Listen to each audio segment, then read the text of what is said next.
Historia de la filosofía, por Nicolás Abagnano, volumen 1, 94, parte primera. Filosofía antigua, capítulo 13, el estoicismo.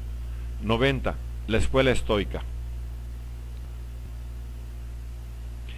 De las tres grandes escuelas post-aristotélicas, desde el punto de vista histórico, la estoica es la más importante de ellas. La influencia del estoicismo había sido decisiva en el último periodo de la filosofía griega, en que las corrientes neoplatónicas hacen propias muchas de sus doctrinas, en la patrística, en la escolástica árabe y latina, en el Renacimiento. Solamente es comparable a la de Aristóteles y muchas veces se desarrolló en concomitancia con la doctrina aristotélica. Sugirió evoluciones y correcciones fueron incorporadas a la misma y, a veces, han sido consideradas como partes integrantes suyas. En el mismo sentido de la filosofía moderna contemporánea, la acción del estoicismo continúa, aunque de manera indirecta o en forma de doctrinas que el sentido común, la sabiduría popular y la tradición filosófica han aceptado y aceptan sin preocuparse de someterlas a discusión. Aquí se pueden solamente indicar algunas de estas doctrinas, a las que más de una vez habrá ocasión de hacer referencia a lo largo de esta historia. La primera de ellas es la de la necesidad del orden cósmico, con las nociones incluidas en el mimo de destino y providencia. Esta doctrina ha servido de fundamento a todas las elaboraciones teológicas que se han producido desde el platonismo en adelante y ha valido como criterio interpretativo del propio aristotelismo.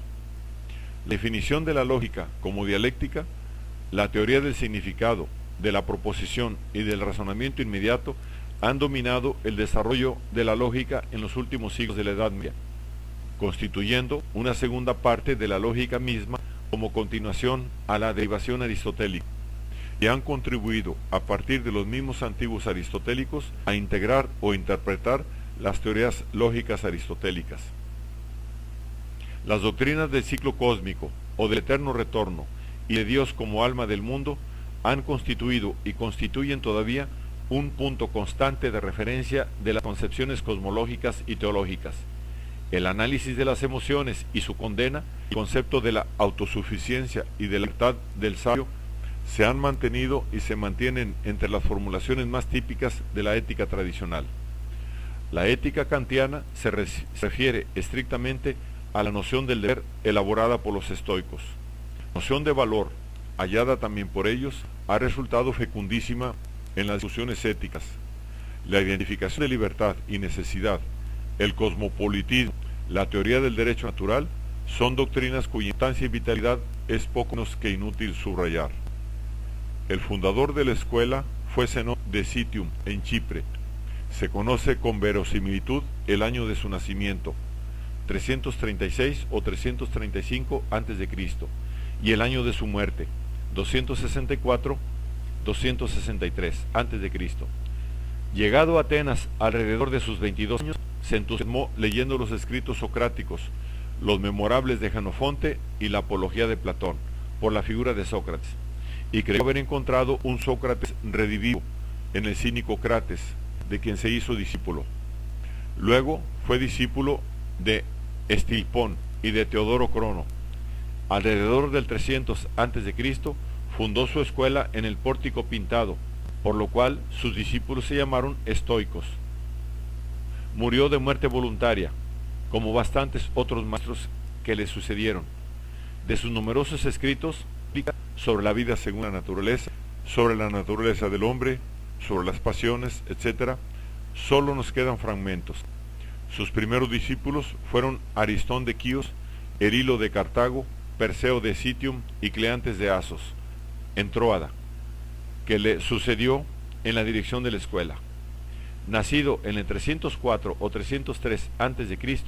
y muerto en el 223 o 222 de muerte voluntaria, fue este hombre de pocas necesidades y de voluntad férrea, pero poco apto para la especulación, y parece que su contribución a la elaboración del pensamiento estoico fue mínima. A Cleantes sucedió Crisipo de Soli o de Tarsos, en Sicilia, nacido en 281 o 278, muerto en 208 o 205 a.C., que es el segundo fundador del estoicismo. Tanto que se decía, si no hubiese existido Crisipo, no existiría la Stoa. Fue de una prodigiosa fecundidad literaria. Escribía cada día 500 líneas y compuso en total 705 libros. Fue también un dialéctico y un estilista de primer orden. Siguieron a Crisipo dos discípulos suyos, primero Zenón de Tarsos, después Diógenes de Seleucia, llamado el Babilonio. Diógenes, en 156 o 155 a.C., fue a Roma con una embajada de la que formaban parte el académico Carneades y el peripatético Critolao. La embajada despertó gran interés entre la juventud de Roma, pero fue desaprobada por Catón, temiendo que el interés filosófico distrajese a la juventud romana de la vida militar. Diógenes siguió Antípatro de Tarsos. La producción literaria de todos estos filósofos, que debió ser inmensa, se ha perdido, y solo nos quedan fragmentos de ella. Estos no se atribuyen siempre a un autor individual, sino a menudo a los estoicos en general, de modo que resulta muy difícil distinguir, dentro de la masa de noticias que nos han llegado, la parte que corresponde a cada uno de los representantes del estoicismo. Por esto, se debe exponer la doctrina estoica en su conjunto, mencionando, cuando sea posible, las diferencias o las divergencias entre los distintos autores.